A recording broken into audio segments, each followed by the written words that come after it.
Assalamualaikum Bapak Hashim Mutu, yaitu penggemar para rekan-rekan Nusantara semua. Inilah keretanya Pak Hashim Mutu 4001. Selagi dia operasi ini sama Zul Khairin. Nah, apa rusaknya Zul?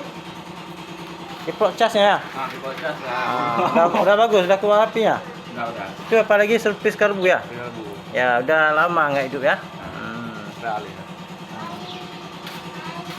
Ini gimana Pak Mekanik? Nah, sebagai saksi pembuatan kereta Pak Hashim Mutu ini Zaki Iyun dari Lamunat Paya. Yalah, kunjungi kami ya Pak Hashim Mutu dan rekan-rekan Nusantara Pak Hashim Mutu.